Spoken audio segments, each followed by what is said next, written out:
Just a couple of guys, a couple of microphones, and a heck of a lot of know. It's Football on the Know with Jim and Joe.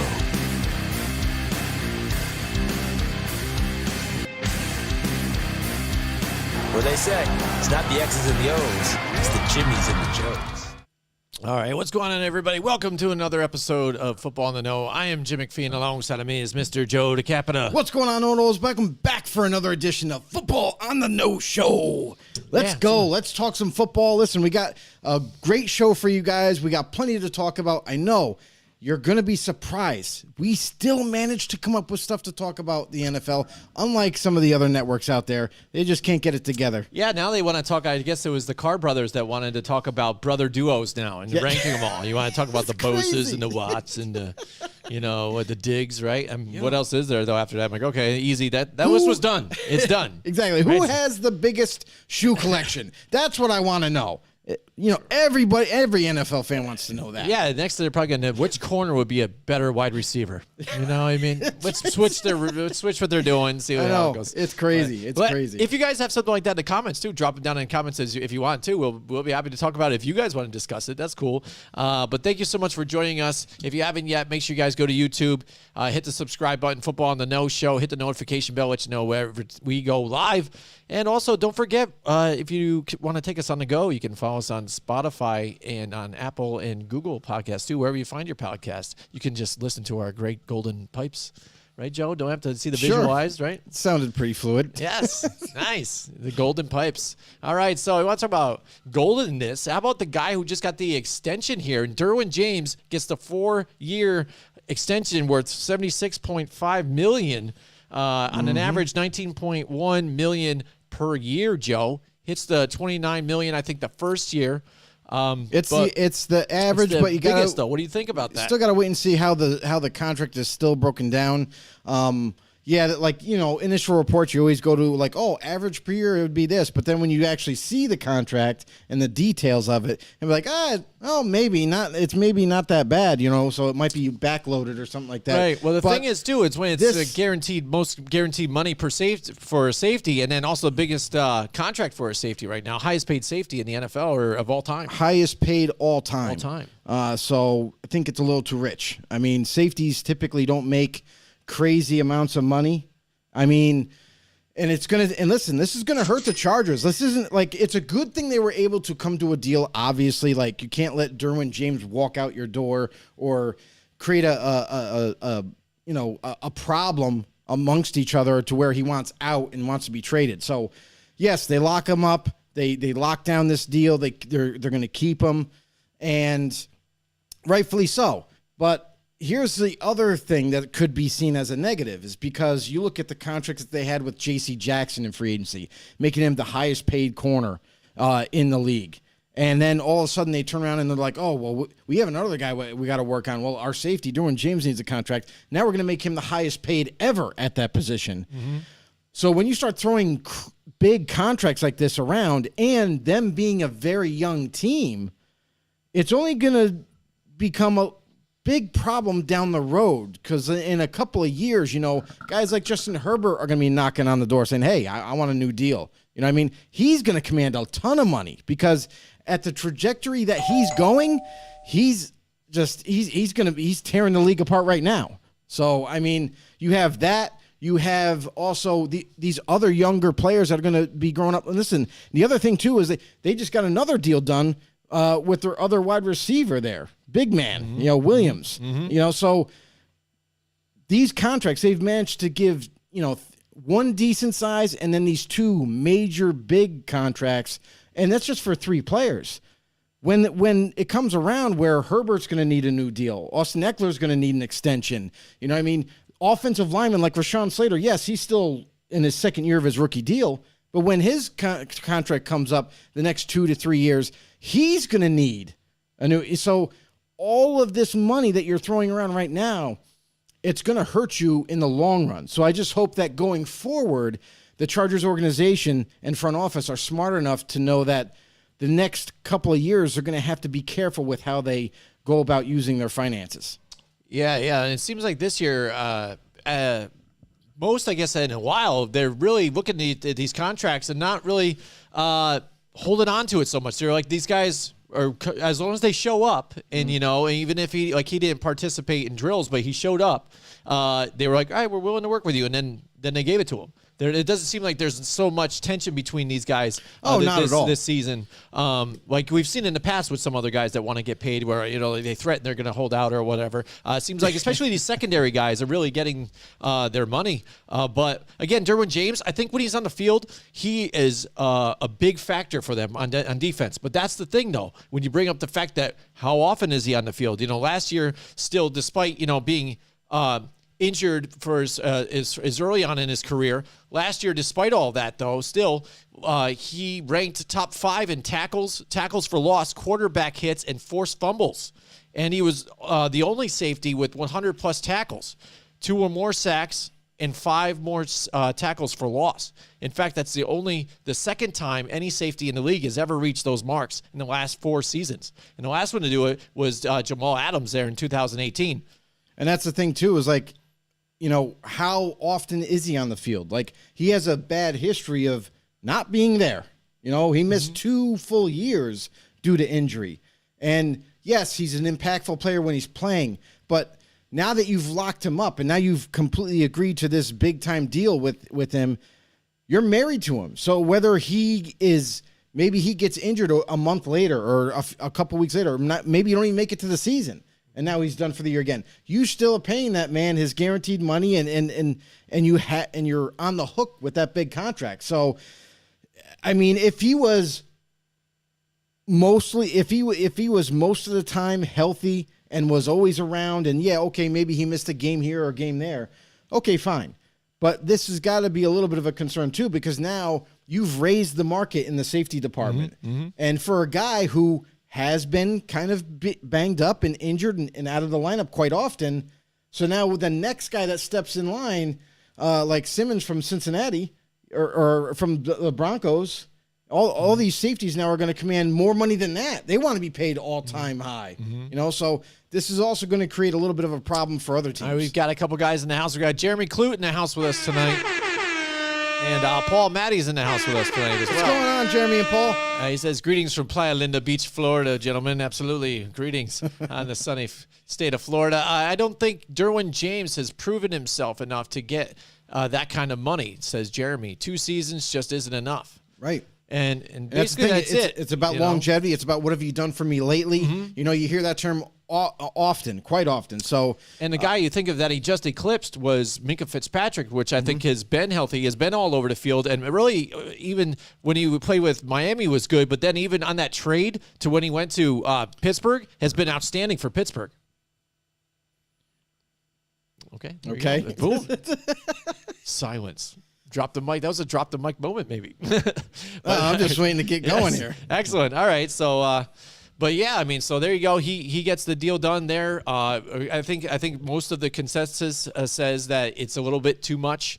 But again, I've seen these owners just kind of and these teams just kind of just make the deal, get it done, and maybe they'll just figure it out, restructure along the way. Maybe they have a game plan for Justin Herbert down the road. But we'll see. They'll be in trouble. But we'll see. Absolutely. So again, thanks so much for joining us here tonight.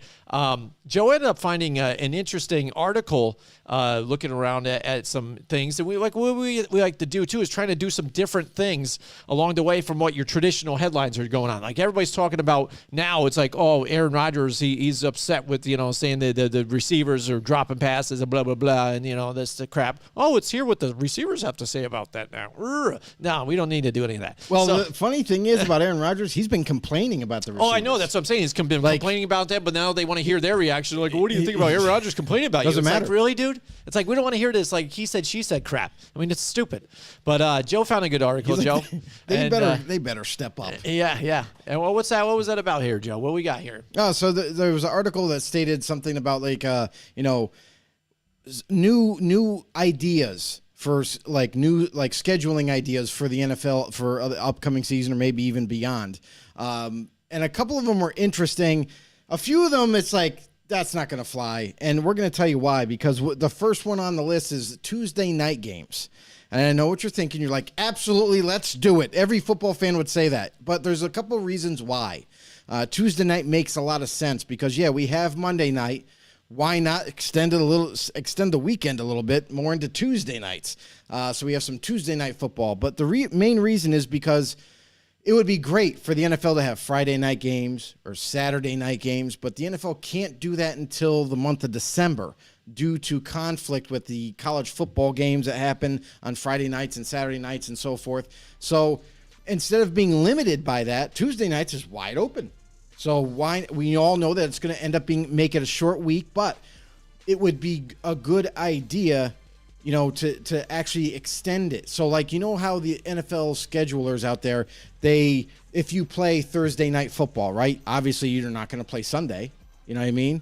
And then it goes into the following week. So they try to extend it. So the same thing could be done here. So if you play on Tuesday night, you don't have to play until either Monday night or Sunday night. You know what I mean? To kind of give that little bit of extension so that you can try to at least get repaired physically and ready for the next game. Yeah, I know what you're saying here. What do you guys think up there in the comments about any of these when we bring them up too? Let us know.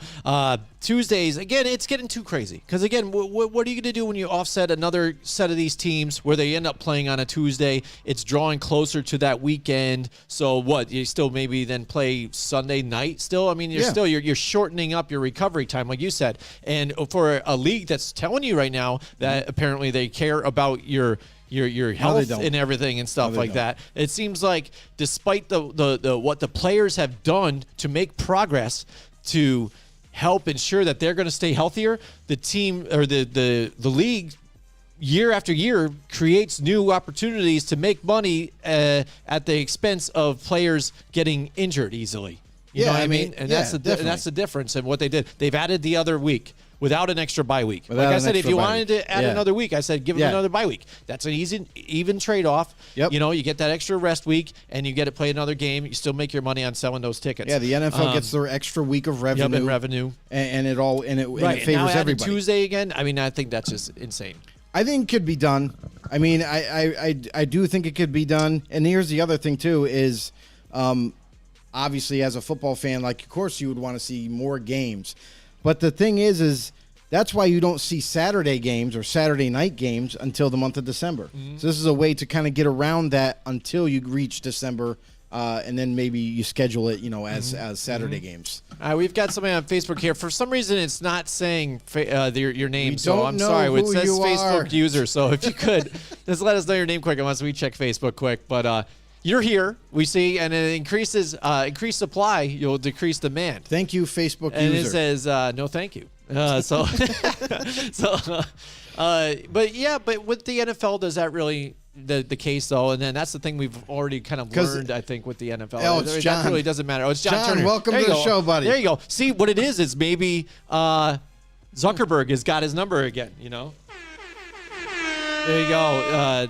Now they're not allowing me to see his even name. They made them. The John, name was he's now he's the double agent. Well, no, it's like now he's inmate 11072 or whatever. You know what I'm saying? Because he's been in Facebook jail so many times. But John, pleasure having you with us here tonight. All right, Joe. What's another idea that they posted on here? Some of them are a little crazy, but it's something to think about. Another one is regular Monday night doubleheaders.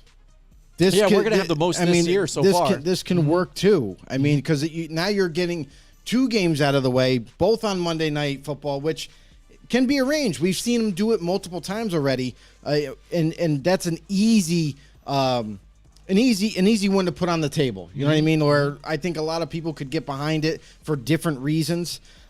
It's attainable, absolutely, and I think it makes sense. I mean, if that's the route that they wanted to go, I don't think it hurts anybody. I think it, at the very least, we, always want more football, and I think that would be welcomed by a lot of people. Right. I mean, only one downfall for me, again, is us, I guess, on the East Coast. Some of these games get started, and then what times they are. They're kind of offset, so, I mean, you miss a little bit to finally view another one, but I think it all together works out. I mean, they do double headers all the time in baseball. They're doing it a few times this season. So you'll see a couple Monday nights with different double headers this year. And I think it's good enough for me. And again, you're not adding that extra day.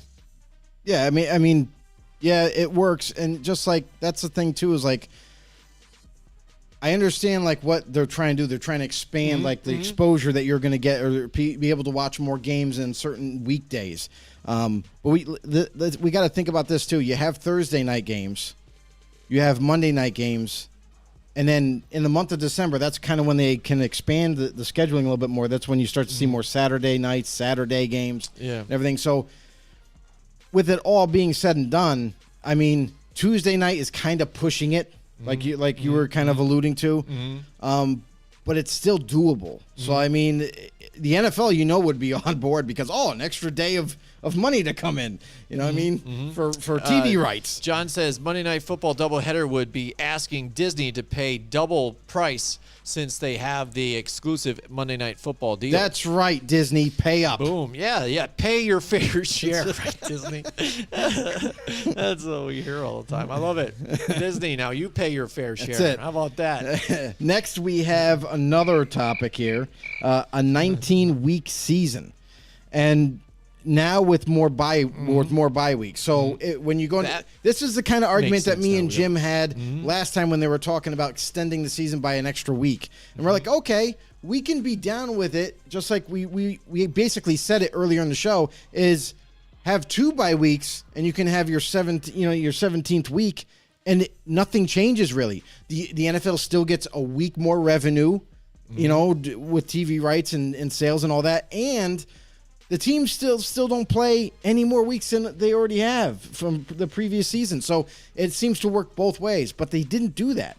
Now, this new idea is to have a 19-week season with more bye weeks. So like our other idea with 17 bye weeks to have 2 bye weeks, or 17 games to have 2 bye weeks. You're asking for a 19-week season now. Now you're adding 2 more extra weeks on top of the week that was added last year. And you're saying, we can still have more bye weeks. Okay, but here's the problem with this idea, is we've already seen a countless number of injuries. I mean, just ascending through the roof. And it seems like every single year, more and more guys are getting injured. More guys are getting, getting so hurt that they're out for the season before it even starts. And it seems like we're on a trajectory where it's not going to stop. And there's so many injuries to the point where your team and a bunch of teams throughout the league are going to be hurt going into the week or into the season or even halfway through the year. You're decimated by injuries already. We've been going down a bad pathway, and no one seems to understand the reason why. So now you're adding another 2 weeks on top of the 17 weeks. That's a problem because why? You might not have a team by the 19th week, and that doesn't even count playoffs if you make playoffs. Yeah, I mean, and if you look at some of those games, though, too, do you then see some of these teams that might have clinched early resting their guys a few more times, few more games than you see some of the backups 3 weeks in those ahead. ones. Absolutely. If you're locked in the playoffs, if I'm a coach, I might lose a seed or two, but I'm going to rest my guys because who knows, those next 3 games, your quarterback is done. Right. You know what I mean? Or your number 1 receiver is done for the rest of the season, or somebody that's really important to your organization, or even a bunch of guys. It could be 2 or 3 of them that get injured in that game, and they're not injured like long term, but just enough to miss the playoffs. That can affect a bunch of different things. I mean, if you see some of these fantasy owners too, of fantasy football, again having their championship game even a week prior now to the last week because they're afraid of that type of issue of the starters not being there, so it affects their team there. But then also, if you look at the league again, which they've already kind of expanded the playoffs so far here, and John Turner, I think, has brought up this fact that he thought that the Super Bowl would then turn into President's Day weekend and push back just another week or so and keep moving forward. So then you would even perhaps, at least state people would have the President's Day off too as well, right after the NFL the Super Bowl Sunday. So then that would play into that make it a whole weekend party type of deal. So I mean, that could be effective there too. But I mean, overall, I think that's a decent idea as long as you're adding the extra bye week. I think it's a terrible idea. I think it's something that they're going to definitely look into, and it could possibly happen. He says also, you think fantasy football players would be happy with a second bye? They'd protest on Roger Goodell's front lawn. See, and then we just brought that up. So, I think the biggest problem with that is not. We don't want the season to be so long to where, like I was saying, you're already getting catastrophic amount of injuries.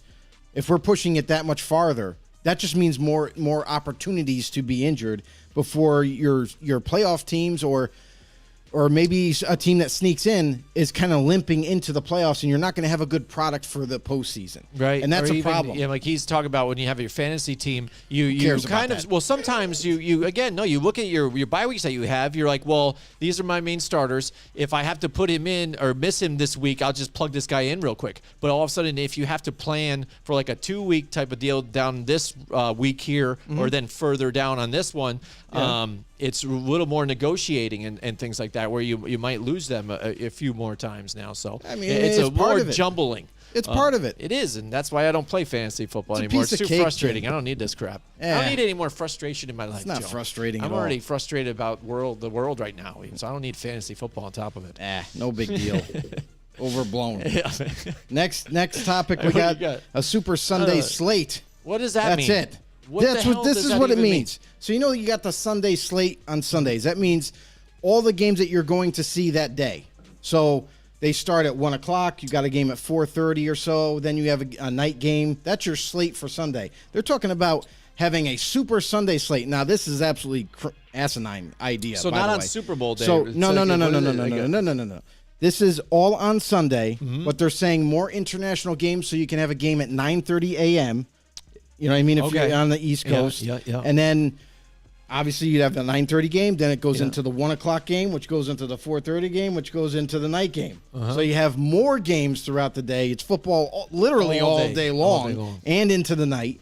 And, that's what they're saying. But, here's the problem is, to be honest with you, football, you got to stop pushing these teams and making them go across seas when we all know that they don't want to. They don't want to.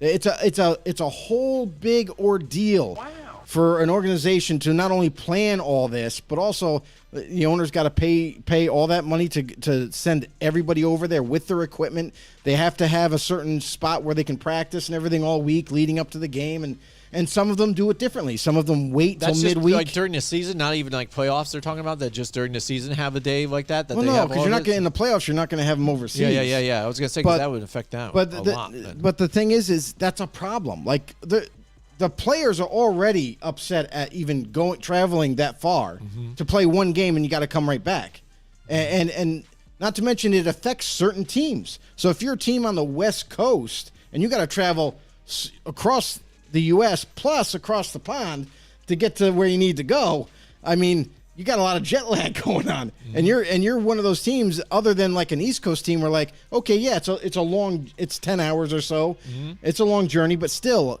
you might not be as exhausted as these other teams that are coming from the West Coast, and it affects the game. We've seen sloppy European games where it was like, wow, that looks like they never got off the airplane. They look like they're still sleeping out there. Maybe that's why they send the Jaguars all the time, so because you can't really tell the difference when they play. They're always sloppy. I mean, they're still, right? Yeah. They're still tired, but it's like, I understand, like, fans over there, they love our sport and everything, and they want to see it, but it's like, it's not like is it really? It's not the premier performance that you want to put on the football field all the time. So it's definitely got to take an effect. I disagree with the idea. I think it's I don't like it either, just because even too much for me, even too. I can't exactly on my schedule just get up and watch it all day long and pay attention to it.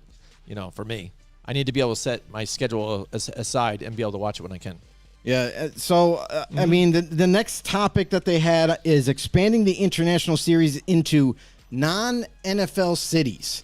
So, like, you wouldn't have it at these big city venues anymore. They wanted to go to the different places altogether. So instead of going to Germany, they want you to go, I don't know, to Singapore or something. I don't know. Like, you know what I mean? Like, they want you to go somewhere where it's not like a big-time major city, which I understand if you're trying to expand, you're trying to spread and get more fans and everything, but here's a problem with that. If it's not a big NFL city, 9 times out of 10, they don't have big enough venues to hold a crowd and to hold 2 professional NFL football teams and all their equipment and their staff, and I don't think it would work. I think the NFL would be too big for some John says the non-NFL Rams cities. will play in Sydney. Yes. Too much traveling. Way too much. It's for them. They can just go that way, though. They just go from the Pacific to the Pacific that way. So maybe they'll do a Japan game too. How about that? Just jump, terrible, hop across. Never. Who knows? Chargers will play anywhere. Maybe they'll just become the Sydney team altogether, right? Yeah, I don't see it happening. It's a terrible idea. All right, so is that all of them? And then we have an annual Christmas slate. Now, what is that? Just a game double header for Christmas every single game? A game every single Christmas, which I disagree with. Why? What do you think about that? Because it's a holiday for a Rams lot are of splitting people. Japan and Sydney. There you go. And 4 different German cities to host games. There you go. Yeah. I was thinking Germany, too. Yeah, the German games. That's right. I still disagree with it. But Mike Tackett would be all over that. Huh? Mike Tackett would be all over that. Yeah. All right. So it's Christmas games. Christmas games. I like it. Why don't you like it? I don't like it because it's a time to be with your family. Oh, I and get there's that. a lot of people that do. I mean, a ton of people, especially Americans. There's a lot of Americans, not all, but a lot of Americans do, celebrate it, and it's an important time, of the year where a lot of families get together and stuff like that, and it's a religious holiday. So I feel like forcing players that maybe maybe they're super religious and disgruntled because they're going to have to go and play Christmas Day or whatever. I mean, I don't know. Like, I just think it instead shouldn't be making people, forcing them to play on a holiday, like a religious holiday. Yeah, because the one thing is Thanksgiving when some of them do and stuff, but they give them the old turkey to eat and dinner and stuff like that, which is even kind of fine, I guess. And some people find it cool, but I'm sure some of the players don't. You know what I mean? Yeah, sure. A lot of them when don't. they have to do and be away from their families. The NBA, Jeremy Clute says, holds games on Christmas. Everyone is home and would be great ratings. Not everyone's home, though. So I mean, well. Not everyone is home. That's right. Yeah, there's not always everyone. a There are team people visiting. Well, not even the teams. I'm saying everyone that's viewing. I think he's looking at it as a fan, and not everyone is home still too because they're visiting family or whatever and stuff. Yeah, but I think no. what he gets, again, that's what they're maybe trying to do. Everybody's home chilling with their family, possibly, or out chilling with their family. You got the TV on. Check out. There you go. There's a TV on in a home. Yeah, and watching the game. That's why I kind of looked at it. I'm like, that would be interesting. That'd be fun to do. Yeah, but I'm thinking it as a player. As a player, I can hear that too. Games. Again, maybe that would be something that's worked into the CBA when it moves forward or something like that. Like they might get some other incentive or who knows. But those are just a couple of different ideas. Some of them I think are pretty cool. Some of them again are a little extreme. I think a lot of them are ridiculous. And most of out them of the ordinary. I like a couple of them, but after all that, it doesn't make sense. All right, definitely. All right, but what's not out of the ordinary? It's the great job that our friends at Paul Perry Kitchens does, Joe. One of the sponsors coming back from last season. They're back, Joe. They're back again. And let me tell you, Paul Perry Kitchens is your local company specializing in kitchen design, cabinetry, countertops, renovations, and now they have a new location which offers custom closets and glass doors. Both are located in Freeman's Bridge Road in Scotia, Glenville, New York. PPK prides itself in above and beyond customer satisfaction. It makes it their obligation to make sure that the entire process from start to finish is enjoyable and hassle-free. From the first meeting to the final review, Paul Perry Kitchens Associates will be there every step of the way, guiding you to make the right decisions so that your next kitchen, bathroom, or closet is a reflection of you. Check them out at paulperrykitchens.com or call them at 518-688-0898, Joe. That's right, Paul Perry Kitchens. Excited to have them back with us. And we also have some other exciting sponsorships coming on later on this month before the season starts, Joe. But A lot of news. Can't wait to get out there and do some live shows with everybody, too. How about that, Joe? Yeah. All right, so next we've got we're bringing back an old segment that we haven't done in a while, and it's around fantasy time, too. So we're kicking back into this. There's not a whole lot of them, but we're going to do some keep or sweep fantasy rookies here. So there we go. We're going to be sweeping it away. Let's take a look at the list. These are all the rookies here that we think, are the top offensive ones here that may have a chance to sneak into your fantasy lineups. It's a possibility. The difference with this list, though, is unlike any other rookies that were drafted years prior, this is the first year where the majority were defensive players. So we had to take from not only the first round, which was only 6 receivers drafted, and Kenny Pickett, the quarterback. Right. So we took first and second round just to kind of give us a little bit of a list. Otherwise, we're going to be done real quick with 7. Right. A lot of defensive been taken, especially even early on too, Joe. So again, looking at these guys who will creep into your fantasy team. So there we go. We're going to play a little keep or sweep here. Let's take a look at the first one here. Atlanta Falcons, Drake London here, wide receiver. They needed one, especially with what's going on with Calvin Ridley, went on a hiatus and stuff, and then had that gambling issue to where they really relied heavily on Cordarrelle Patterson, had a revival of his career there for Atlanta.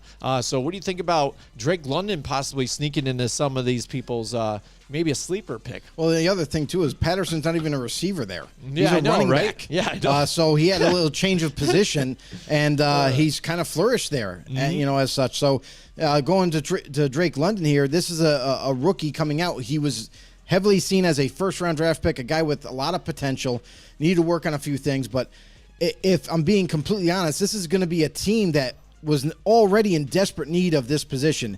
So Drake London is going to definitely be the starter there because they don't have anybody else besides Kyle Pitts at tight end / receiver. And, it's going to be interesting because they have a new quarterback. Matt Ryan's no longer there. Now they have Marcus Mariota, who they signed in free agency, who has already been officially labeled as the starter going into the season. And Desmond Ridder, the rookie that they drafted, they have high hopes for him. They really like what they see, but they say he's just not quite ready yet. So Drake London, for me, is a keeper because he is going to be a starter. So he is going to have definitely fantasy relevance right off the start from week 1.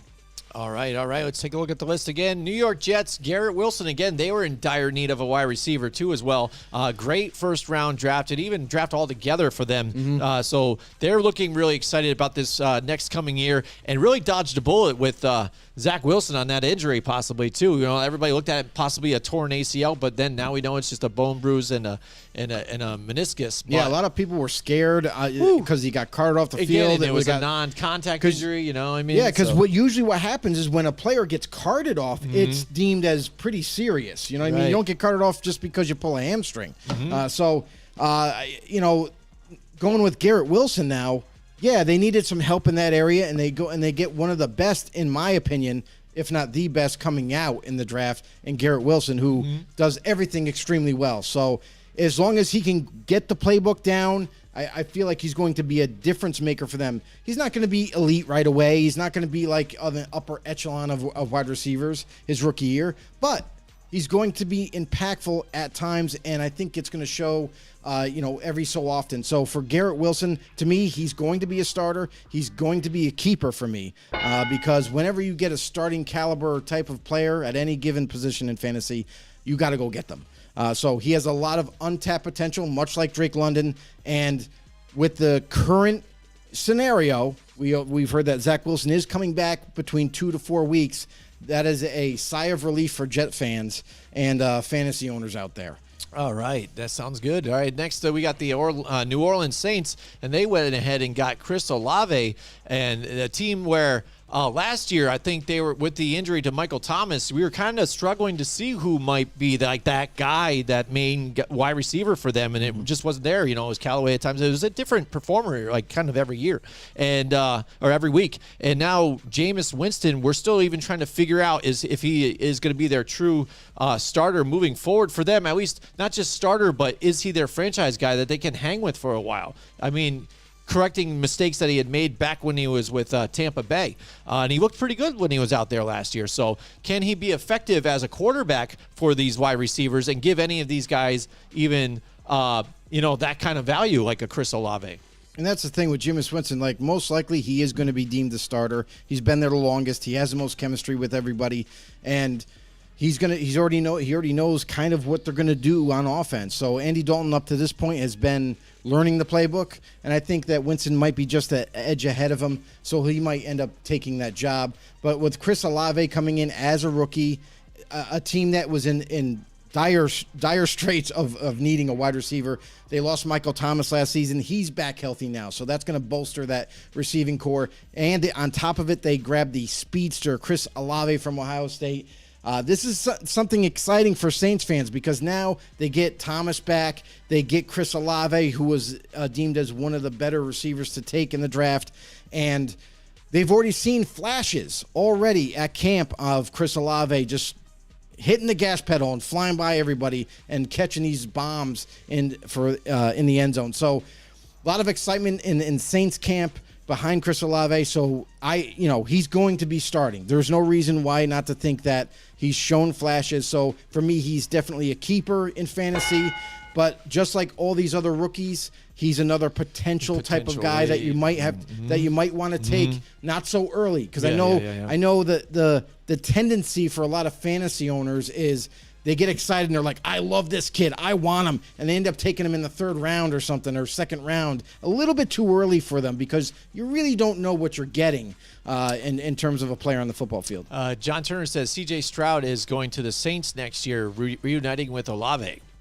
And then he says, my sleeper for the year, Raise Energy. Their new flavor, South Beach, is fire. Actually, South Beach is an older flavor. They've had that for a while, but it is pretty good.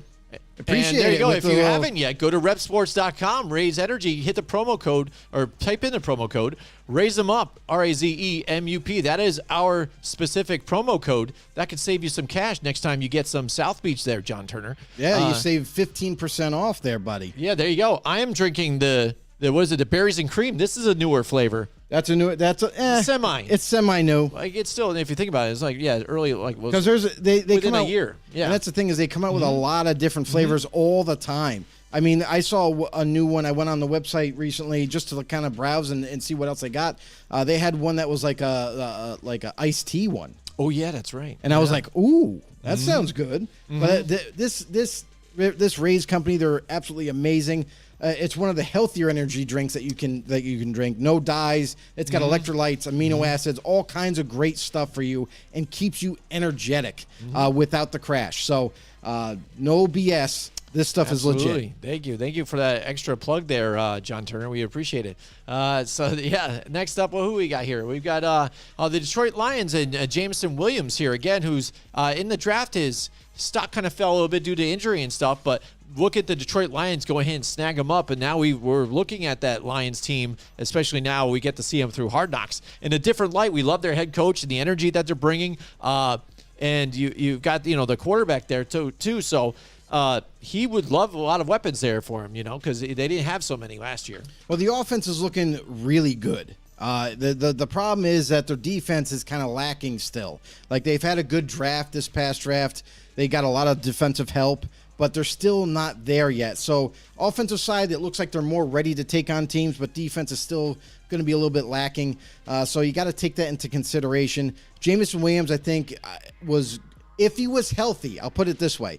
If he was 100% healthy coming into this draft, he was going to be my number one receiver, hands down.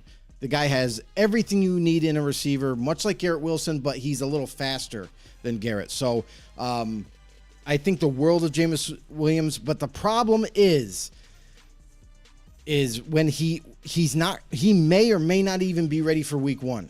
They've already kind of undecided on when exactly he's going to be coming back and playing. So I would take this I would say this way. To me, he would be a keeper, and not to sweep him away, but I would really try to push and hold out as long as I can to take him in the late rounds.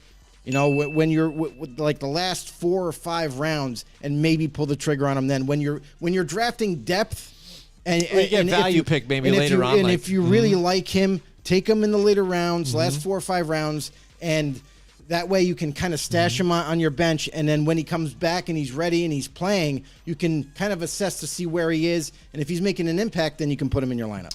All right, there you go. And now we've got the Washington Commanders.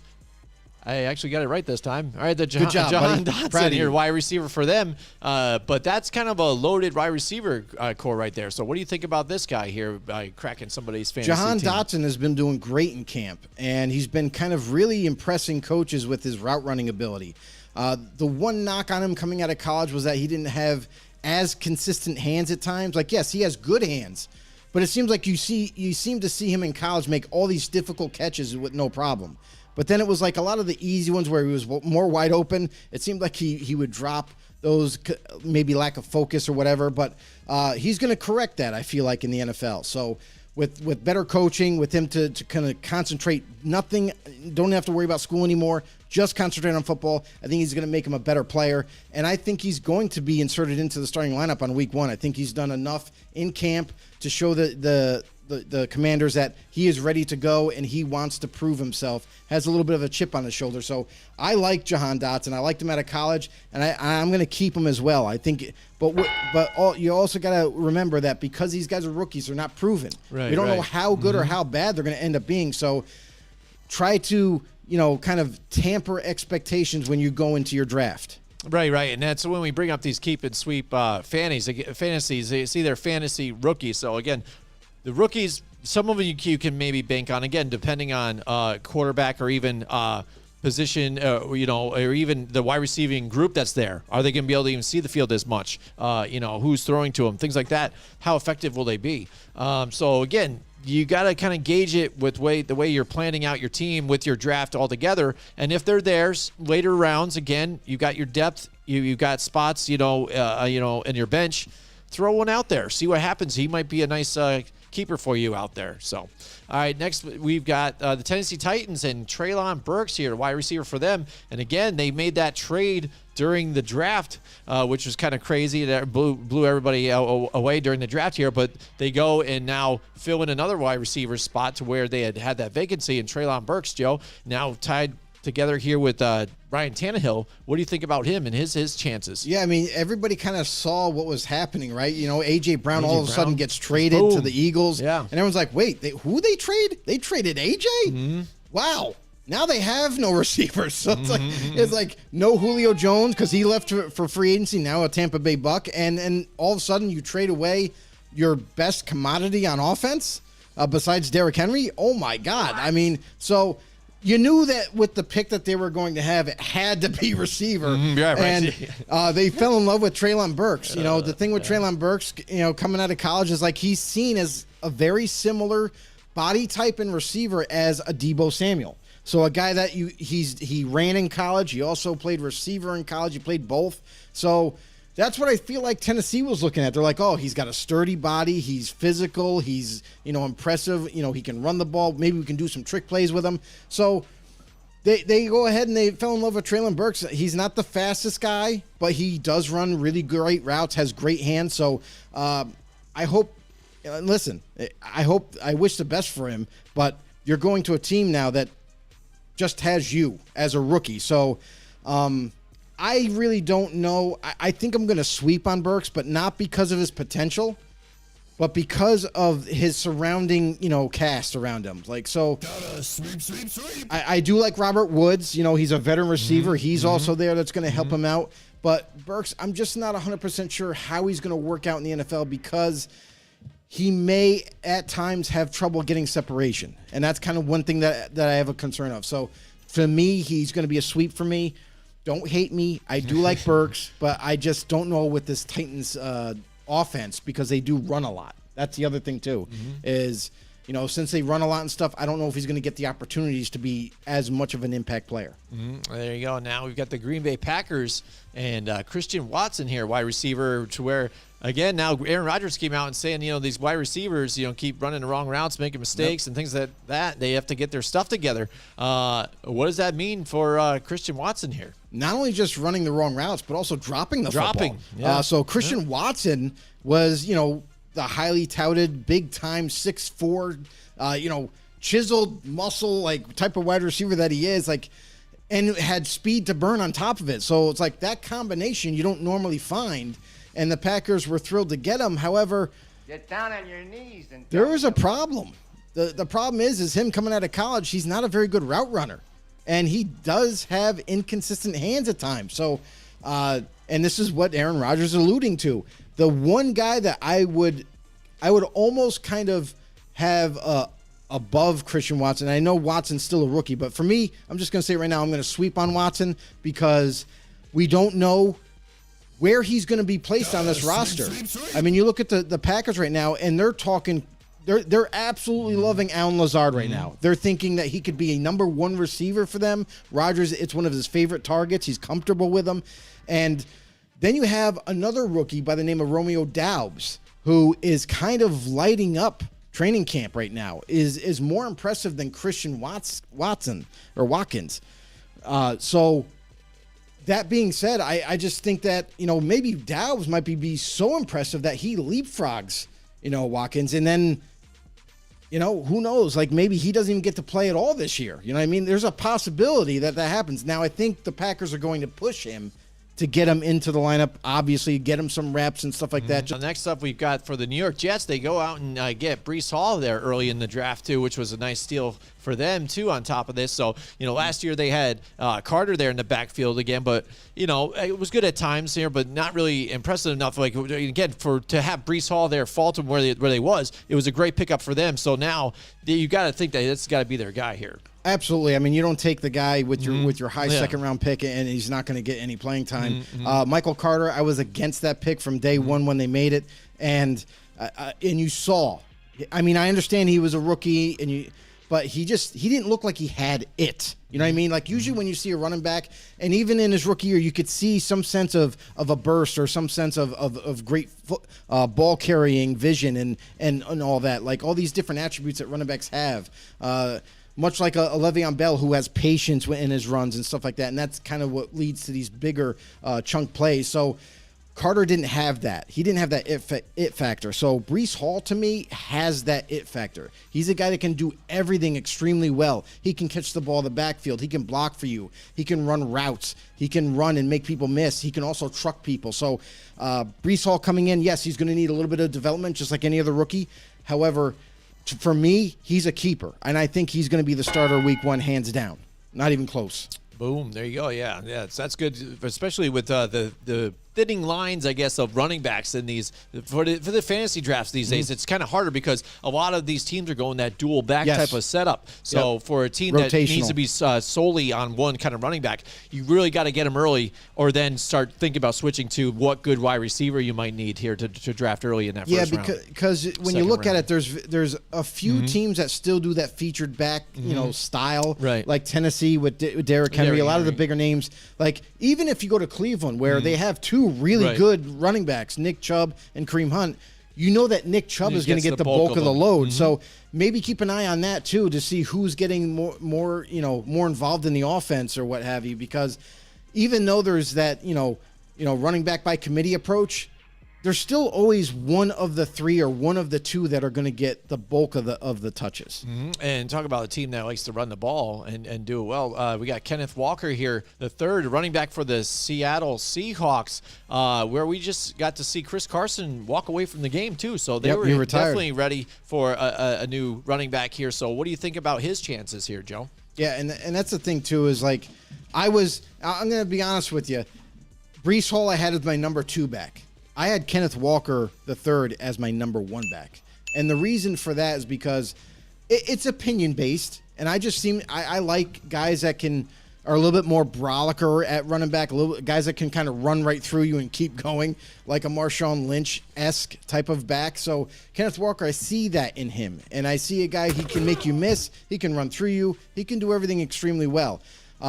Recent reports right now is that he's going to be coming back from hernia surgery. I think he just had a successful hernia surgery yesterday, and he'll be ready to go. You know what I mean, for the season. And it's already sounds like at a Seattle camp that Kenneth Walker has the edge over Rashad Penny for that lead back role. However, they're both going to play. You talked about running back by committee. Well, this is going to be kind of like a 2-back system where they're both going to get touches and everything, but I think that Walker is going to get the majority, and that to me is my keeper for Seattle. There you go. I'm falling behind in the chat. We've got, Mike Tackett in the house with Keep us your tonight. mouth on the mic. Blah, blah, blah. Yeah, sorry. I have to read buttons at the same time here. Mike Tackett's with us. He says, going back to the Christian Watson, he says, as a Packers fan, Watson scares me. He's not a good route runner, and he's injury prone. Yep. And then he says, Breece Hall shows me glimpses of Marshall Faulk. If only he had the same supporting cast, though, too, as well. Right. Yeah, Marshall Faulk. Right. I mean, he was on some great teams. Oh my goodness. Yeah, and that's the thing for like a Jets fan, you know what I mean? Because they were projected to have a pretty solid line for once. You know what I mean? They drafted Mekhi Becton, then he goes down. He's done for the year yet again. That boy's got to get in the lose some weight there. He's carrying way too much. But they still have Elijah Vera Tucker, and they bring in Dwayne Brown now. He's officially signed with them.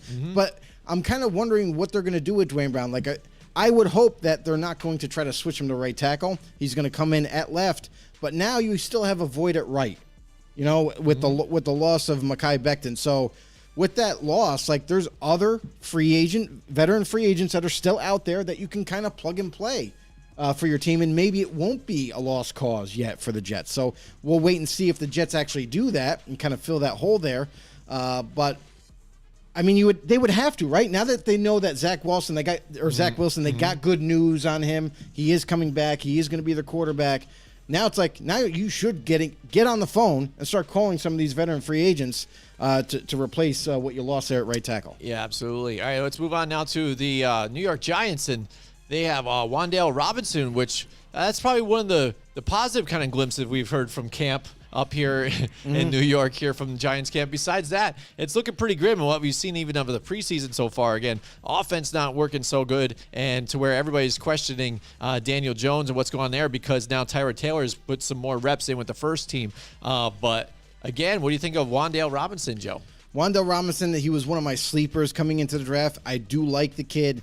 But again, just like what Mike Tackett was alluding to is like, supporting cast. Well, there's not a very great supporting cast there in the Giants right now. Nobody seems to be waking up. Daniel Jones is struggling. It looks honestly, it looks like Tyrod Taylor is likely to be the starter because at least he's not making as many mistakes as Daniel Jones and is still impressing. So Wan'Dale Robinson is going to be one of those, little flickers of light that the Giants have, and they're going to be able to maybe utilize him. But again, if you're the only receiver that's going to make any kind of noise, that it's not going to go well for you in the long term of the season because now teams are going to be focused on you and trying to stop you, and that means everyone else has got to step up. So for me, this is a sweep, but it's only because the Giants are still rebuilding that receiving core. It doesn't seem like anybody's stepping up as of yet, but still there's some time that maybe they kind of flip the switch and wake up. We hope, right? You're a Giants fan. You better hope that happens. I hope, but then again, you're looking at it, it's like, yes, they want to win, new regime in there, but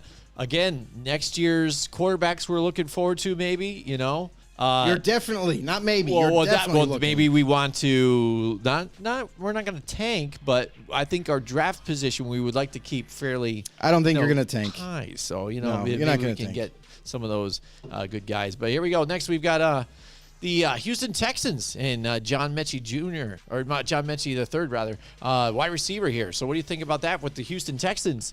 John Mechie, I really like his route running. He's got great hands, but he's a little slower on the slow side. So, and not mentally, it's his speed. So the Houston Texans, they go ahead and they get kind of like a steal, like he was picked in the middle rounds. I do like him. I like what he can do. I just don't know if he's going to get enough opportunity his first year as a rookie. We do know that they also got like Nico Collins they really liked, and Brandon Cooks is still stuck in Houston, so he's going to be the other starter, the go-to guy that they have. And so I just think that with not as much opportunity as I think he'll get, I think it's a sweep for me. Because of that. Yeah. I mean, that to be the one thing out of anybody for Houston who really does get drafted on the fantasy team. It's got to probably be Brandon Cooks at this point, you would think, right? Yeah, I mean, and that's the other thing, too, is it depends how deep your league is. So if, like, you go into where you have a bigger bench, then maybe you can pick up maybe a Nico Collins later on, and who knows, maybe he kind of flourishes in that number 2 role. Right. Yep. All right. So next up, we've got the New England Patriots and Tyquan Thornton, wide receiver there for them. And again, that's another team too that has been kind of next man up, wide receiver. You don't get it done. They've moved on from N'Keal Harry. He's gone, but now he's even banged up. So with a different team. So they're looking for that guy. And Jacoby Myers has been pretty good for him again, but it's not. It's the Patriots. You know what I mean? It's a different guy every week. There's not a real big starter here. So, but what's the real likelihood that this guy can sneak into somebody's lineup? Tyquan Thornton, he's a blazing fast receiver, but a guy he's definitely inconsistent with his hands. So Bill Belichick is not going to like it if he drops a football from time to time. But nothing against him. But I think he's entering a very crowded receiving core that's already kind of been established. They do 2 tight end sets, but it's going to be different because Josh McDaniels is no longer the offensive coordinator, and most of their offensive staff is gone. So right now, the Patriots don't even know who their OC is going to be. Could be Matt Patricia, who's been making all the calls in preseason, but they still don't know. There's no official word as of yet. So, and Tyquan Thornton coming into a very crowded type of, you bring up Jacoby Myers. Nelson Aguilar is not being traded. They've already said that. So he's going to stay there. Kendrick Bourne. So they got some receivers that they're going to use. And Tyquan Thornton is going to be utilized once in a while as like a change-up type of receiver, but not enough opportunities for me to see him on the football field routinely, so it's a sweep. There you go. All right, getting towards the bottom end of this one. So we've got, for the Pittsburgh Steelers, we've got George Pickens here, wide receiver for them. And again, that's a wide receiving core where you try and look at, like, what do they really have? They're trying to find more. Well, yeah. Well, you got they just gave Deontay Johnson there, his deal. And again, like with which we call it on the other side of him, Chase Claypool, their bigger deep threat that they've done on occasion. Where's he going to fit in the side of this? With a Mitch Trubisky too at quarterback. Again, a lot of people not really confident in Mitch. He still looked good so far in camp that we're hearing. We're kind of big fans of him too, because we think that he has a good opportunity to do some things here with this franchise that's really has not been bad. You know what I mean? And the last time that they finished last in the division was 1988. So I mean, this is how good this franchise has been. Right. So I mean, what kind of guy? Well, what kind of a season could this guy have? George Pickens, from Georgia. Some people, he was getting slighted a little bit in the for the upcoming draft, and they're like, "Oh, he's a character concern. He's a problem." But the talent is off the charts. He has size, he has speed, he has hands, and you're kind of seeing flashes of that already in Steeler camp. He's caught multiple touchdowns in a couple preseason games. Team is really liking what they see from him so far, and he could end up playing himself right into a starting role, because when you think about the receiving core right now, who's in front of him it's like every man for themselves for that third spot, because Deontay Johnson, is a lock to start, since especially they gave him a new deal. Chase Claypool has been a starter. He's not going nowhere. So they need somebody to step up in that third role. Now, whether that be in the slot or outside, we'll wait and see how that happens, because we know that typically Deontay Johnson has been in the slot quite often. So, but I think the world of George Pickens. I think he's doing a great job in camp. He's impressing the coaches, and they like what they see so far. So for me, I think I'm going to end up taking him, and I'm going to keep him. George Pickens, I really like his upside, and I think as long as he keeps trending upwards with the coaches in the offense and learning the scheme, that I think that the sky's the limit for him. So he could be a real dramatically impactful type of player. To reiterate and say, just because they're rookies and you might fall in love with them, that doesn't mean you push them up the fantasy draft board and take them too early. Take these guys a little bit later, mid to late rounds, and that way you can kind of put them in your lineup if they work out. Mm-hmm. Yeah, absolutely. Just again, the whole list, and when we go through this thing again too, is just kind of, if you guys haven't done a lot of your fantasy homework and stuff like that, and you're looking down your cheat sheet and stuff like that, and some of these guys are falling down further and they're around, maybe you want to take a crack at some of these guys later on. So, all right, now we've got the last few here. Where are we at? Alec Pierce here, wide receiver for the Indianapolis Colts. Now Matt Ryan at the helm for Indianapolis. I think Colts fans are rejoicing right now because he even looks pretty good.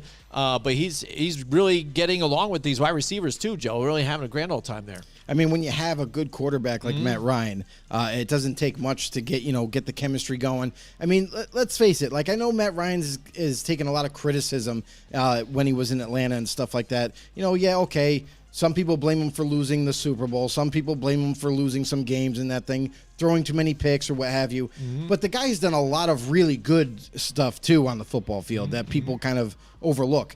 So Matt Ryan, this is like a godsend for Matt Ryan to be traded to the Colts, which has a This might up his value in fantasy, too. Premier offensive line.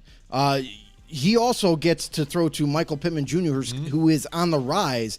And Alec Pierce was one of my sleepers. I actually had him kind of quite high. He was in my top 10 coming out of the draft. This dude is a difference maker. Not only does he have size and he's tall, but he has speed, he has hands, he has it all. So this is a guy who I think is going to come in. He's going to really push for not only playing time, but he could also insert himself into that number 2 role opposite Michael Pittman Jr. So for me, Alec Pierce is a guy that I absolutely love, and he's a keeper for me. I know some people might not be familiar with him, but go ahead and look at that Cincinnati football team that Desmond Ridder was the quarterback of. Alec Pierce was one of his favorite targets. There you go. Now, next we've got the Kansas City Chiefs, who, again, we just saw McCole Hardman get charted off the field now. So they're running out of wide receivers, I think, at this point for Patrick Mahomes, to where, who knows, maybe you start that conversation, if the money's right, if he takes the deal, that they bring in Odell Beckham Jr. to the Kansas City Chiefs, too. How about that? The only problem is that the Chiefs do not have a lot of money, so it won't work. So it'd have to be, they'd have to do something. But. That's the thing. It won't work. Yep. They've already shelled out money at that position and to bring guys in and drafted like a guy like Sky Moore. So this is an opportunity for Sky Moore to step up, maybe. But we still got to hear the finer details of why he was carted off. I know that he had injured his left leg in a jump ball. It was a jump ball for a touchdown. When he came down awkwardly, and then he was limping off the field. So then went to the cart, basically. So usually that doesn't mean any good news is going to come of it, but he did limp. There is that. So maybe it's not as serious. Maybe it just needs some time to rest. We'll wait to hear tomorrow's when we're going to probably get the final word on it, the official word. But Sky Moore, that gives him an opportunity to step up in the depth chart. Maybe he could kind of push himself to be a starter and replace Mecole Hardman. So, but because of the uncertainty of it, because we don't know if Mecole's done yet, to me, Sky Moore is a sweep for me. Gotta sweep. All right, here we go. The last two. We got Trey McBride, the only tight end we have on this list here, Joe, for the Arizona Cardinals, which, again, they've had a few wide receivers go away from this team here, and some other weapons that they had moved on with other teams. But, again, and a tight end, which they even have Zach Ertz on still, too, and he's been able to perform for this team to where he's kept his career going. So where do we see Trey McBride in this whole thing? And that's the other thing, too, is Trey McBride, for me, was the number 1 tight end coming out, and a guy that has extreme athleticism and speed. He's not the tallest tight end, but, man, can he make play on the football? He can high point the ball. He's got ups. He's got that. He can block. He's got a lot of attributes that you like in tight ends coming out of Colorado State. I love the kid. However, I really don't know what his role is going to be with the Cardinals. I would say, like, if Zach Ertz was gone and he didn't return to Arizona, then obviously he would be starting. But with these receivers that they have, and they'd run this kind of like a spread offense, shotgun offense, and I don't see them using the tight end a heck of a lot. So Trey McBride is definitely going to be under Zach Ertz. So because of that, he's a sweep for me. Gotta sweep. And it's not because of his potential or what he could become, but it's because of the uncertainty of what his role is actually going to be on that offense. It might be very minuscule all throughout the season, to where, like, it's kind of getting his feet wet type of thing, comes in in the red zone type of thing and catches a couple touchdowns. But I just don't think he'll have the ample opportunity. All right, and finally here, to round out the list, we've got, for the Buffalo Bills, running back James Cook here, Joe.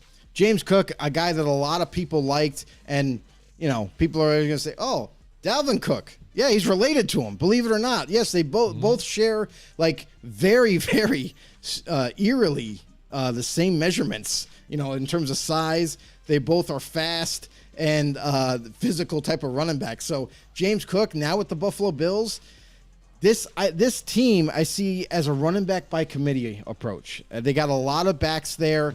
They like to utilize all of them. They all bring something different to the table. So James Cook, I'm not sure how often he's going to be utilized, especially as a rookie coming in.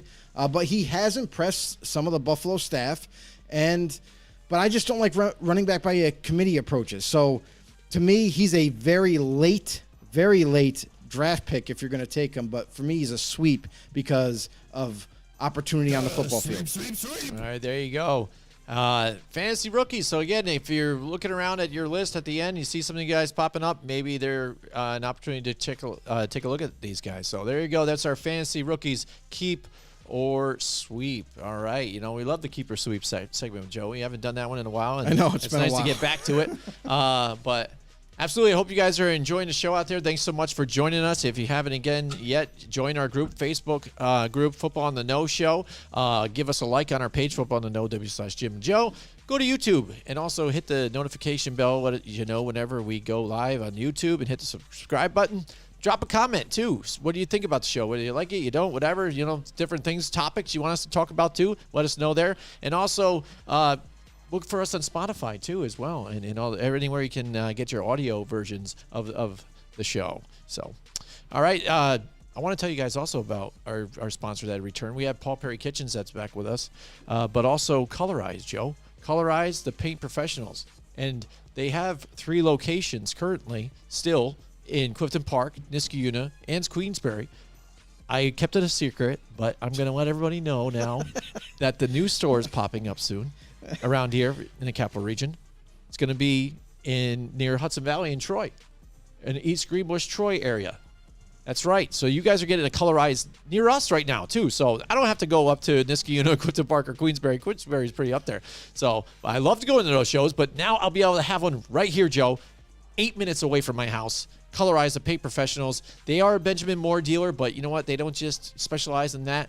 As an independent dealer, they also have access to almost everything paint and finish related, serving everyone from the paint professional to the do-it-yourselfer. Colorize is eager to help, and they will make it everything capable and easy for your next project and make it go a lot smoother. Colorize, the right paint, color, and advice from local professionals who care.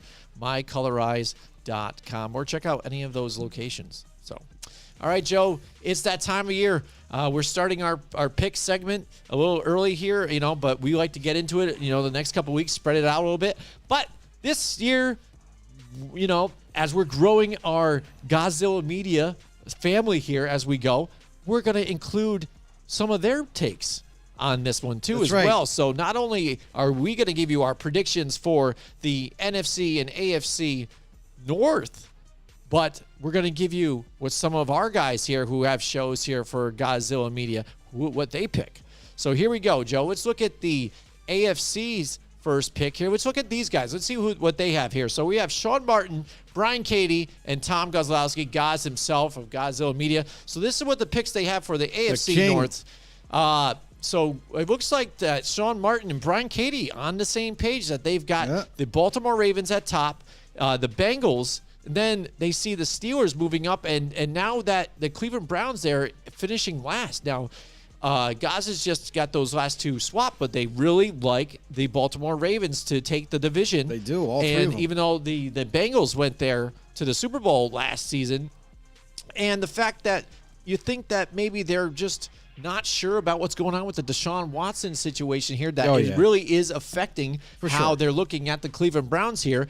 And, looking at the Steelers here as an organization with Mitch Trubisky there, that maybe there's and that defense is really good too as well, that maybe they're just going to be a little more confident in them. Yeah, and that's the thing too, is because all of us, we're so unsure of what is actually going to take place, because we once thought that Watson, he was deemed innocent, wasn't found guilty in court. Then he goes to civil court, settles all 30, 30 suits against him. and then he gets served a 6-game suspension. So going into the season, you're like, okay, well, he's out for 6 games. When he comes back, he's going to really help this team for the rest of the year, maybe catapult them into a divisional win, you know what I mean? Or at least come make the playoffs, right? And then all of a sudden the NFL steps in again and says, oh, no, this isn't good enough. We appeal this decision, and we want him out for the year. That's what we want. Really? The guy he hasn't played in over a year and a half already. And then he's did everything the right way, went through the court, went through and did the civil courts and all done. So think the chapter is going to be closed and it's going to be officially ended, and the NFL keeps it going. Now they want to go for him for another year, another season missed. I cannot believe this. This is absolutely ridiculous for the NFL when they've let guys that have done, things that they had evidence against him, and they did heinous things, domestic abuse, accusations and people that were physically getting beaten, caught on video. And these guys only got 8 games, 2 games, 4 games, suspensions. You want this guy to not only has he done the right thing, has gone through all the court processes that he needed to go through, trying to clear his name, and has done everything that's asked of him, and now he's given a 6-game suspension, and you say, oh, that's not good enough. We need him gone for at least a year. That's crazy. I can't get behind that. You're disgusting. I'm going to kill you. Give me $200. So because of that, that's why a lot of people are confused on where Browns kind of sit in this division. Yeah, but again, even if you look at Gaz's pick, he still got them above the Steelers. He's giving them the benefit of the doubt. He's giving them the benefit of the doubt that he trusts in even Jacoby Brissett here. But Joe, what do you think about this division? What's your lineup here in this one? So for this division, I disagree with Baltimore being on top. Listen, what the Bengals were able to accomplish last year with a lackluster offensive line is unprecedented. They didn't belong. They made the playoffs, and everyone's like, all right, well, they made it, whatever, right?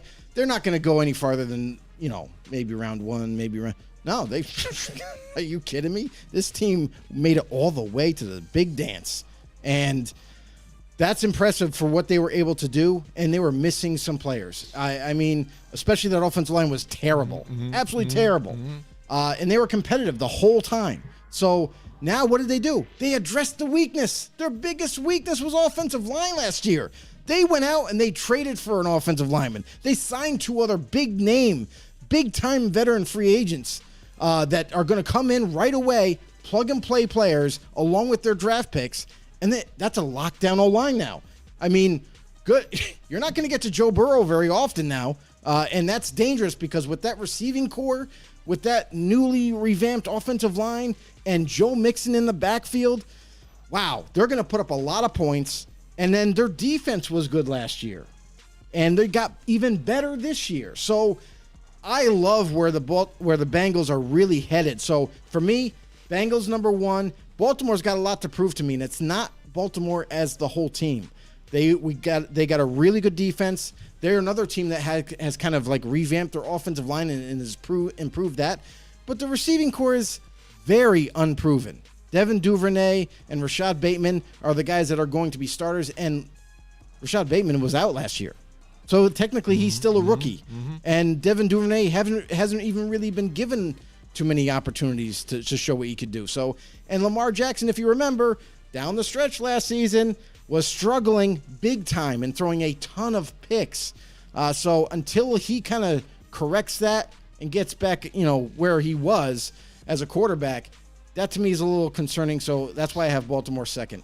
And then, real quick, reason why I got the Steelers above the Browns, again, we don't know what's going to happen with Deshaun Watson, and because of that, I think that's going to severely hurt them not having a franchise quarterback leading that team. And the Steelers, I love Mitch. I'm sorry. I like Mitch Trubisky. I think he has a lot to offer this offense, and for the first time in Mike Tomlin's head coaching career, for the Steelers, he's going to have a mobile quarterback that they can do a lot of things and manipulate defenses a little bit. So I like the upside there, and that Steelers defense is crazy good. There you go. And then here's my picks, too. Along with that, I'm going to agree with Joe on the same thing, too. Again, Bengals, I think got there a little prematurely last year. But, again, if they're trending upwards that quickly. I think with the additions again that they've made, especially the offensive line, trying to keep Joe Burrow up and not getting sacked 50 times in a season, that would only help their situation and they're keeping healthy. As far as the Baltimore Ravens, you're about trying to keep Lamar Jackson healthy, and he is willing to play, even though he's been talking about getting a new contract set up here too. And that's dangerous with him. With the moves that he's able to do and get out there and make some big plays, he also lays his body on the line. So that's big. And with as far as the weapons, again, he wasn't even able to really get it to Hollywood Brown that much as well, too. So when he was there, where his biggest target, it's Mark Andrews, who's still there, too. So, I mean, I don't think there's going to be a whole lot of difference. You're going to be running first, just like they are. And still pretty decent, but what we saw last year too, they were skittish. They had just some teams that they should have probably blown out or beat. They lost to or just stay in the game, like the Detroit Lions, and then other teams that really that they try to compete with that were playoff teams. They really didn't step up as much. So they were really tough to gauge there. And these other teams that are in the division are just getting better by the moment. Unfortunately for the Cleveland Browns, the NFL's against them right now. You know what I mean, with what they got going on. But again, two-headed monsters there, running back. They've got some weapons here at wide receiver, even bringing in Amari Cooper too. So that's always good for whatever quarterback you might have back there. And that defense is good too. I like the defense too that they have. So you don't forget about that. And I'm on the boat here with the Steelers too. This was a tough pick for me, but again, I like the organization. They're pretty smart. They're pretty consistent, and I don't see them, especially if you're not having a Deshaun Watson for the Cleveland Browns, I don't see the Steelers really faltering so much then too. This gives them a better opportunity to finish third in here. And like I said earlier on, they haven't finished fourth in this division since 1988. You know what's funny? Funny thing that like you brought up Mark Andrews, but here's the thing: he's the number one receiver on that team now, and he's a tight end. Right. That's not good. That's almost, if you're looking at the Kansas City Chiefs, you could say that about Travis Kelce at this point too. Well, that's different. They got a way better receiving core. They got better receiving core, but they got actual receivers. Yeah. But I mean, if you put him next to Juju, though, I mean, who do you think he's throwing to? Whoever's open. Whoever's open, possibly. Backhanded too, whatever he's doing too, right? Yeah. The way Patrick Mahomes is, or maybe he's just taking off running. Who knows? But all right, so now that's our AFC North. We're gonna move on to the NFC North, and let's take a look at the expert picks here of Godzilla Media. And we've got Sean Martin going with the Green Bay Packers. Then the Lions here. He's got them finishing second in this one. I think he might be drinking on this one. He's drinking that that Lions stuff that he's seeing on Hard Knocks possibly. Maybe he's watching Hard Knocks and he's like, wow, I'm really feeling the fire in this one. Dan Campbell, I think he's got Dan Campbell fever. Maybe. He's got Dan Campbell so he's got fever. them finishing second. Now this would be mind-blowing right here. Here we go. We've got Slow to Roll in the house with us. All right. On YouTube. What's going on? Slow to roll, baby. David Queensberry has two brothers. They are Scott Queensberry and Paul Queensberry. Both brothers plays football in the NFL. That's right. Boom. Shakalaka. True statement. There you go. And so then he's got the Minnesota Vikings faltering right there to third, Joe. That's crazy. And then the Bears. A lot of people, because, I mean, they didn't have much, I think, as far as weapons and stuff before and stuff, but True. Firing the GM, firing the coach, starting over. Again, you don't have, Allen Robinson there anymore, stuff like that. Your biggest guy here is Darnell Mooney, maybe. That's their number one guy right now. Yeah. So, I mean, not a lot of stuff there. Even their defensive guys, they've moved on from. No longer Khalil Mack and some other guys, too. And Roquan Smith wants out. He wants to be traded. He sees the writing on the wall. He's like, man, we're going to suck for a little bit. I want to go somewhere else, So, they're in the bottom.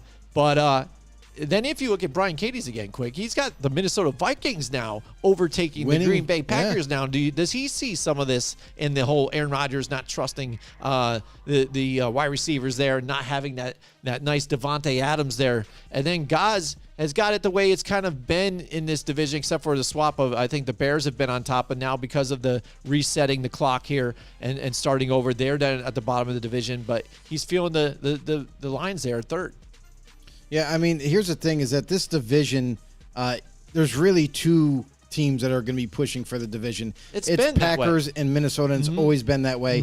Listen, I really do love the Lions. Like Martin, I really do love where they're headed, where they're going. It seems like they're making the right additions to this team, but it takes time to rebuild a team. So this is like their second year in the rebuild with Dan Campbell, and I like where they're headed. I just don't think they're quite there yet, especially on the defensive side.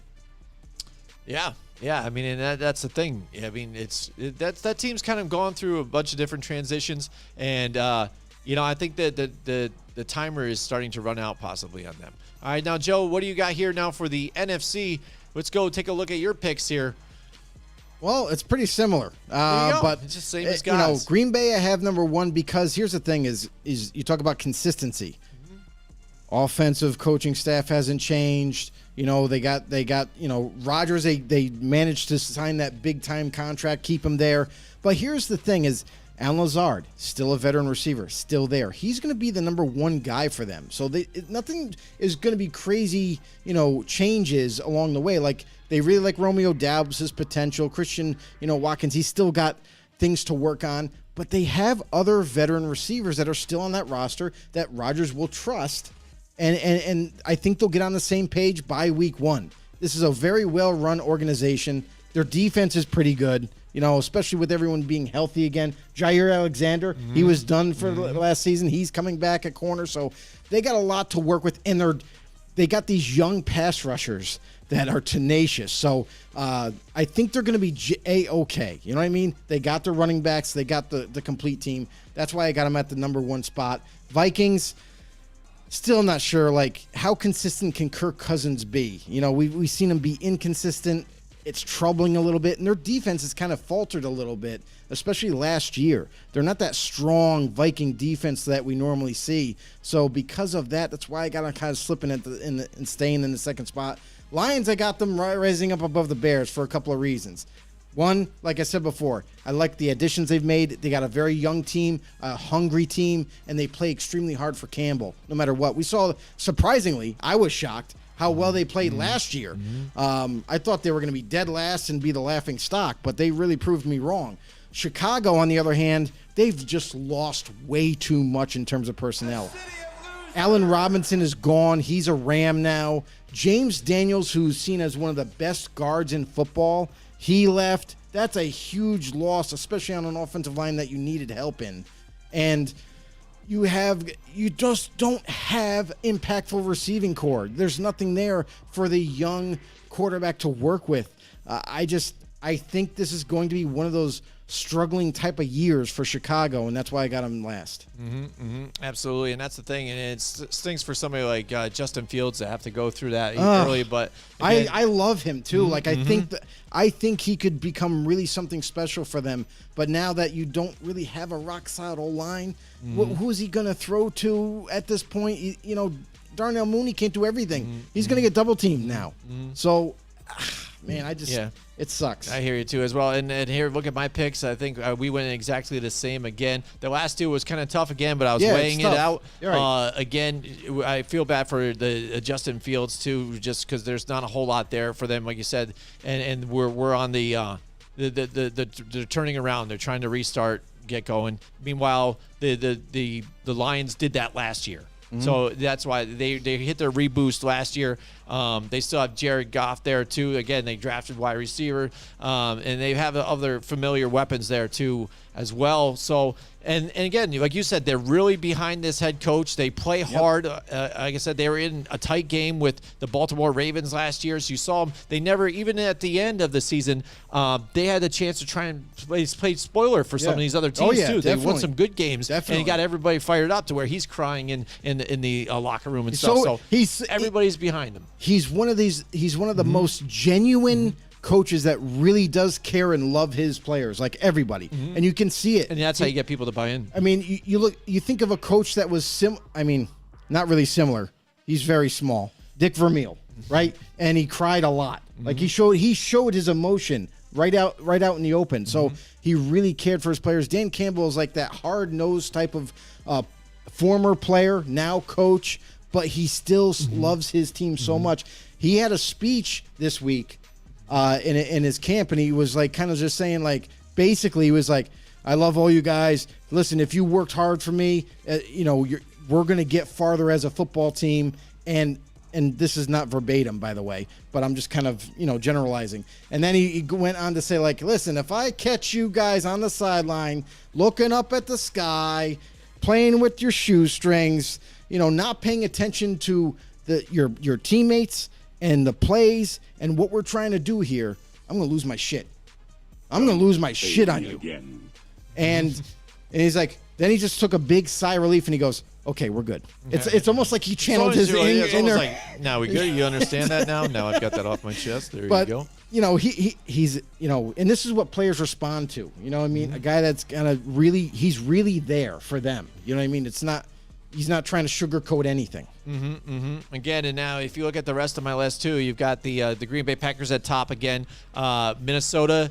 Again, the defense starting to take a tick down here. They still have some good weapons there for Kirk Cousins, but they are what they are. You know what I mean? You've seen this song and dance over and over again. They got to outscore Green everybody. Bay Packers, they've lost a little bit here, at least by not having Devontae Adams here, but again, you still have great running backs too, and you watch out for those guys too. Don't forget about A.J. Dillon there too on top of that side with the big, huge rock thighs and everything. Or the Quadzilla. Wow. So watch out for that. Those guys, until they show signs of really faltering, they've got to be at top for me. You know what I mean? They've been there, been to the playoffs every single time. It's just last year, too, it kind of seemed like the only thing that troubles me with them is Aaron Rodgers, especially of lately, just seems like he's more nonchalant about the game. He has been one of the best in the game altogether, but in that playoff game, it kind of seemed like when that offense couldn't get going and score, he was kind of like, well, yeah, we're still in it. I'm still confident we can roll this. And then all of a sudden, the game turned on him just like that, and they were out of it, and he was almost shell-shocked. And now hearing about his drug policies that he's been up to and everything and stuff. So that might even lead to some of that Mary, he's got other options going on here, different interests in his life. But as far as, again, as I know, Green Bay Packers, until they show other signs here or get knocked off, I got to go with them for the division. I mean, yeah, exactly. You're right.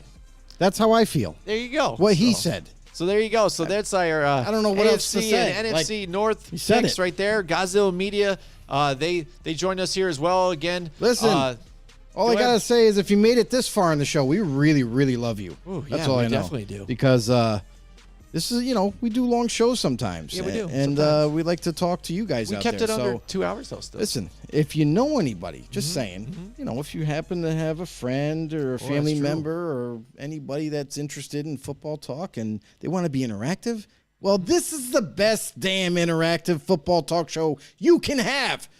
Drop a comments below. Ask questions. Give us your opinion. We're here for you guys. So, I mean, that's what it's really all about, is to share information, share opinions, have some debates here. But listen, love to talk football with you guys. Make sure you invite them. Go over to YouTube. That's right. Get over to YouTube. And do me a favor. Search us up, Football on the No Show. Hit that subscribe button. Help us grow this football community that we got going here. Hit that notification bell to let you guys know when we go live. And also follow us on Facebook and become a know-it-all. That's right. And it doesn't just stop there.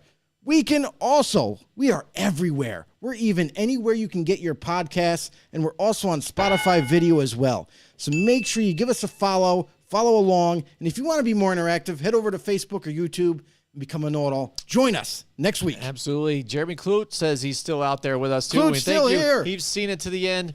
Thank you so much, everybody. Sir. Hope you enjoyed the episode, and we will see you guys next week.